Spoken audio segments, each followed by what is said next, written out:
Welcome to the Telescope Show. We laugh, we discover God, we totally nerd out. My name is Matthew Seipel Anderson. I'm Katie Seipel Anderson. And we would like to welcome you to our humble show. Today we are talking about Thor, Love and Thunder, and we'll be solving the problem of evil and suffering all in one shot. That's a tall order. Before we move any further, I think we should say, spoiler alert. We will try to keep this episode spoiler-free. That's not going to happen. We will try to keep this episode light on spoilers. There, that's probably better. But we will not keep it free of spoilers. Yeah, so if you haven't seen Thor, Love and Thunder and you want to see it without having spoilers, you might want to wait to listen to this. Yes. Because you might find out things that you don't want to. Right, right. We'll try not to, though. So it's summertime, and I have some trivia for you.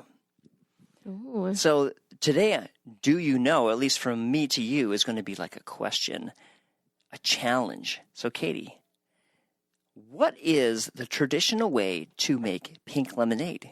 Do you know? You buy it at the store in a That's powder form, and That's then you add water, and you stir it, and it becomes pink lemonade. Well, that's our tradition. But the traditional way is to add beet juice. Oh, interesting. Yeah. Huh. I did not know that. Now I do. Yeah. I was going to do some trivia on like Greek mythology and stuff, since there was some flavor of that in Thor, Love and Thunder.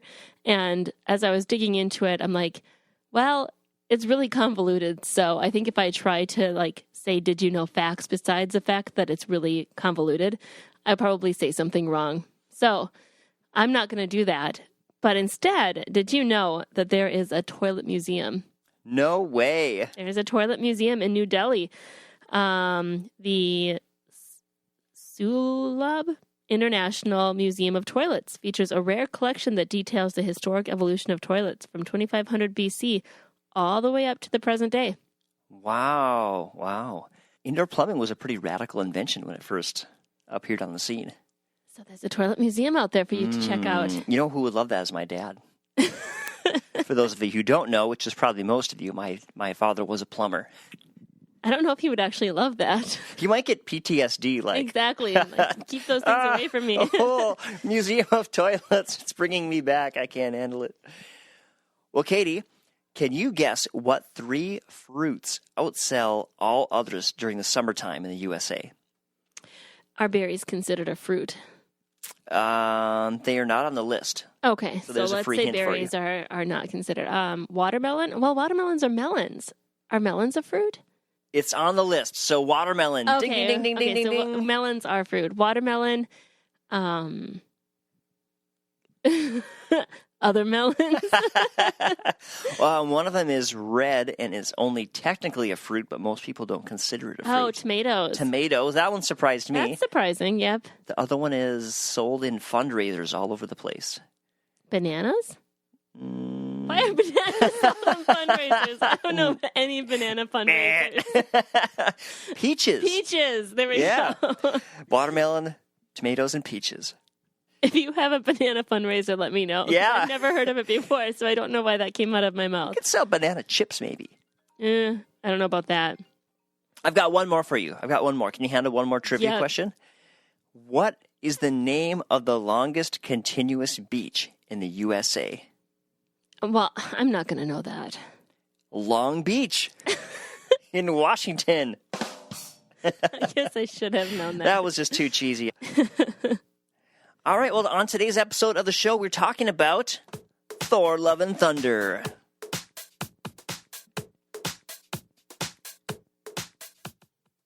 So, Matt, what did you think of Thor, Love and Thunder? Was it lovely and thunderous? It was thunderous. Maybe not lovely. It was maybe I wouldn't not. classify it as lovely at all. Hey, if you haven't seen it, here's a little tantalizing detail. The title has a lot of meaning, but you don't learn what the actual meaning of the title is until the very end of the film. So That's to the end. true. Yeah. That's true. Overall, I thought Thor Love and Thunder was colorful, funny, ridiculous, completely over the top. I loved it. Yeah, I liked it. It was definitely not my favorite, though. It was over the top, I would say. I'm one of those people that think it was a little over the top. The humor was pretty funny, and a lot of them I thought were really funny, and then sometimes I'm like, whoa, that's over the top. I should say I loved the humor. I didn't love every aspect of the film, but I did love the humor. Hey, speaking of love, what did you think of the love story? It was there. It was a little different than your typical love story, I'd say. Because it was kind of like, without trying not to give too much away, it was kind of born out of like a lost love and losing love type theme. So it was a little different, but like still like solidly love. I would say the whole movie kind of had a theme of like the power of true love. Yeah. And how the true love is very different than kind of a flakier love. True love is kind of sacrificial. Right, and they looked at love from a lot of different angles. There was fatherly love, romantic love, even looking at the gods for love. The movie showed is that in the MCU, a lot of the gods just don't have a lot of genuine love for people. And I think that really contrasts with the true God, who doesn't take a passive view of us, but who actually sent his son to experience suffering, to die in our place so we could be reconciled to God, and more than that, empowers people to go out and do good and ease suffering in the world on his behalf. And all kind of motivated from love. Yeah. Love, God's love for us, God's love for others, us operating with God's power and help to be able to relieve suffering in other people that we love. Love, I think, is pervasive throughout the world, too. And unfortunately, we don't see enough of it to ease as much suffering as we should be seeing. Right. Love put into action, to actually doing something. Something I thought was also really interesting was the villain. And the villain in this film was really hurt and motivated by revenge, but really it was because he had this deep love. And we don't want to give too much away, but I thought that was really interesting. And I think a lot of people have felt like that, felt a bitterness towards God because they wondered why certain things happened in their life. Something loved was lost, whether it's a person or something else. It's an emotion that we have, and it's oftentimes more than an emotion. It can kind of define us in some ways. Yeah. I just think one of the most powerful things about Christianity is that you get a picture of a God who went through suffering, who sent the Holy Spirit to be with us in our suffering and to help us walk through those things. And then ultimately, there's a redemption and a happy ending with God's like eternal plan. It's hard not to give too much away, though, and talk about the theme of the movie. So I think we have to cut it off there because otherwise we're going to give away some key things. There's so much good stuff. So much good stuff. Well, there's so much stuff. It's just so much stuff. There's some good stuff. I would say Thor, this one was not my favorite Thor movie. Here are some things I like, though. I enjoyed getting to meet some of our favorite Thor characters. We got, of course, Korg, Valkyrie, Jane Foster made a comeback. That was cool to have her be a part of the whole movie. And also Lady Sif, who you remember from the earlier Thor movies. And she also came into Agents of S.H.I.E.L.D. a little bit on a few episodes. Oh, that's right. Yeah. So she's been popping around the MCU some, and she was in this movie a little bit. Can't give away her role, but she was there. It's not as fun talking about this without giving stuff away because the stuff that we could give away is kind of the most interesting stuff to talk about. Exactly. So this is a little hard to talk about without giving stuff away. It's difficult. There is a post-credit scene that you'll definitely want to see that introduces a new old character to the MCU. A new rival for Thor. Rival, an interesting one, too. And I don't think this is going to give too much away. Our text flashes on the screen that says, Thor will return. But it didn't say he's going to return in Thor 5. So I wonder where Thor's going to show up again. Something else I noticed that's kind of a common theme throughout all these movies that have been coming out is introducing younger people in. Mm-hmm. And we saw that in Thor Love and Thunder as well, which you'll have to watch to know what we're talking about with that. Right. But we saw younger people being brought in. The children of some characters you know and love appear in Thor Love and Thunder.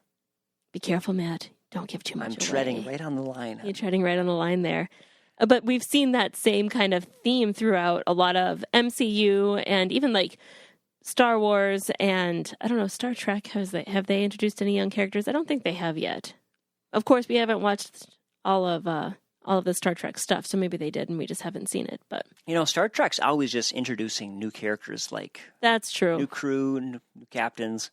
So what do you think? What do you think is next for Thor? Oh, that's a tough one.